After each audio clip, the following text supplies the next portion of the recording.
In a world where zombie genre has been done to death, it's hard to get people excited about anything new unless you are a zombie fanatic like me. Some people, truth to be told, are just sick of it. Thankfully, the original Dying Light game was saved of the title Just Another Zombie Game, as it added something new and fresh to a zombie genre that people haven't seen or at least fully realized before, which was a parkour mechanic. Who would have thought that parkouring through the deserted streets and being chased down by dozens of zombies would be so much fun? Just adding such a simple idea to the otherwise overused concept give it a fresh and new look altogether, which become pretty popular amongst the gamers and give the games such as Dying Light its own identity. I loved Dying Light 1 and what it had to offer in terms of atmosphere and the gameplay. So when I hear that Techland was working on its sequel called Dying Light 2 Stay Human, you bet your sweet ass chicks I was pretty excited.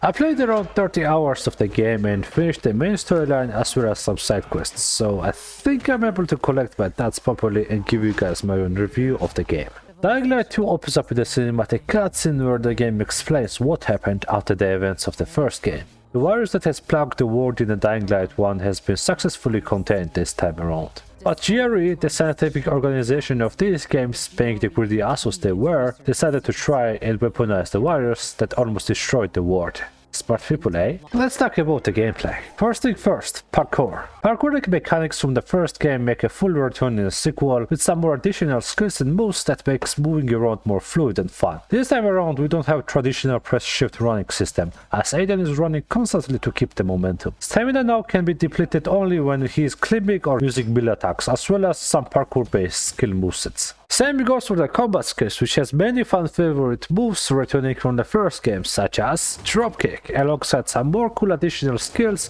like air execution. In order to raise your HP and stamina bar, which you have very little in the beginning of the game, you have to find things called inhibitors, which boost not only those two, but allow you to unlock some additional skills, which can later be fully unlocked by joining skill points. Another fun mechanic we see in the game are biomarkers. In Dying Light 2, Aiden is infected, and so he is wearing a biomarker which shows his infection progression. When you go out at night, you get special timer on top of the screen, which shows how long you can move around with no UV light exposure before you turn into the monster. You gotta watch out for the timer constantly, which gave me plenty of moments of caution and dread when it was about to hit 0, so I think it's a good addition to the game. Inhibitors can be found throughout the whole map, either some warehouses or some special places like hospitals or GRE anomalies, which are basically places where you can fight a special infected and get inhibitors as a reward. It's pretty fun. You just gotta watch out for an inhibitor tracker, which is a device that tells you the distance between you and inhibitor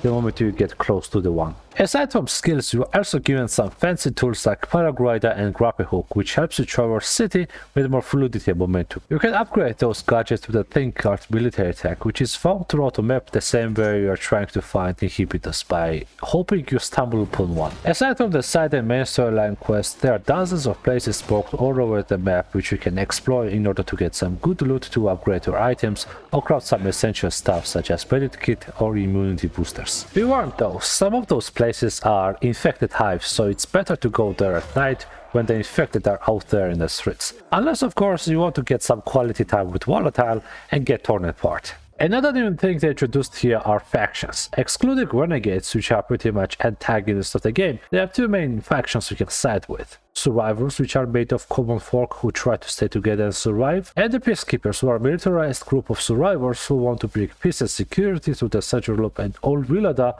by law and order. It's important to make up your mind who you want to side with, as it determines what kind of ending you will get at the end of the day.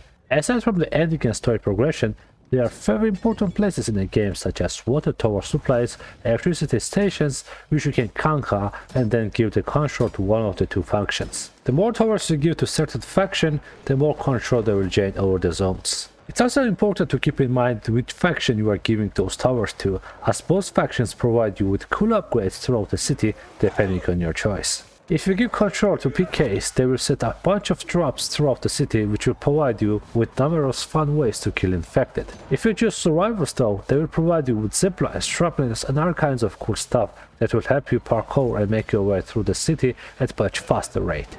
I personally would give the first 5 towers to PK, since they give you this sweet crossbow as a reward on the 4th tower. which is pretty much a gun in this game that just shoots bolts. Definitely worth it, I guarantee. Now let's talk about the infected. They are as deadly as they were in Daylight 1, with some new additional faces joining the roster, which makes encounters with them much more diverse. Well, at least in theory. Some zombies are really hard to find in this game, such as the new additional zombie they introducing here called Banshee, which is really hard to find unless you're really looking for them. So that kinda sucks. There's also this new night mechanic called Chase, which they added in this game, and it has like 4 levels of Chase. Basically at night, especially infected called Screamers roam the place. They are essentially working alarm clocks that scream and alert other infected of your presence if they see you. This starts a chasing sequence. On level 1, you are being hunted down by a lot of warriors who come out from all over the place to get you. On level 2, warriors become more aggressive. On level 3, some volatiles join the chase, and you gotta be careful cause one hit from those guys can take you down. If you are still alive and breathing and reach level 4 of chasing sequence, well, this is where shit hits the fan. On level 4, you are being hunted down by groups of volatiles, and let me tell you, there is nothing scary than looking behind you and seeing 7 volatiles running at you at top speed, ready to tear you from limb to limb. I got to say, from all the infected I met so far, volatiles definitely take a cake as one of the most aggressive and the scariest monsters you can deal with in this game.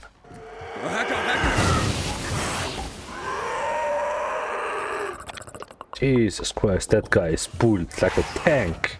And look at that ass. The story itself in the game is pretty presentable, I guess. It's nothing special, but it is okay. And to begin with, I never played any of those games for the story. The reason I'm mentioning the story here is because of the choices presented in the game. Techland 2 was always marketed as the game where players are given a lot of important choices that will shape the game around them. Listening to those guys talk would make you think like every choice you make in a game is impactful and important. After playing the game, I can say that it's kinda not the case here. I can count on my hand the number of choices that actually mattered in the grand scheme of things, and most of those called important choices only were presented in a late game. So that was kinda disappointing, I guess. Not really something I was looking forward to though. And on that note, let's talk about some bad stuff in the game. First of all, at least in point in time where I played the game, there were some bugs in there. Parkour in particular felt kinda janky at times, as some of the animation just didn't properly connect with each other, and that left kind of a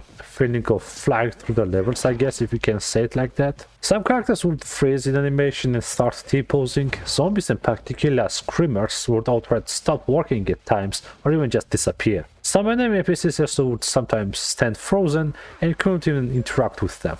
There's also this weird bug where when you play co-op, your progression could get mixed up with another person. That is essentially bad because if that happens, there is a high chance you won't get the crossbow reward I mentioned from PKs if the other person already got to it. There's also this another bug where your items get switched by the game itself, and it leads to some stupid infuriating moments where you are trying to use a grapple hook but the game switches to flashlight instead. On that note, please use Alt key on your keyboard to use grapple hook, otherwise you will suffer the same pain I did, and it was not pretty. Overall, I went into this game wanting to just parkour around the zombie-infested world and kick some ass, and I got exactly what I wanted. Compared to the first game, Techland 2 is definitely a little rough around the edges, but it's definitely evolution from its predecessor. If you are a zombie fanatic like me or you just want to some cool parkour-based experience, then you guys should totally give this game a try. There is a lot more content and fixes coming on the way as the Techland promised, so the future for this game looks pretty bright in my opinion. I enjoyed what it had to offer and I will give it 7 out of 10. So yeah, that's my review. Thank you guys for watching. Leave a like and subscribe if you find the video enjoyable, and I'll see you guys on the next video.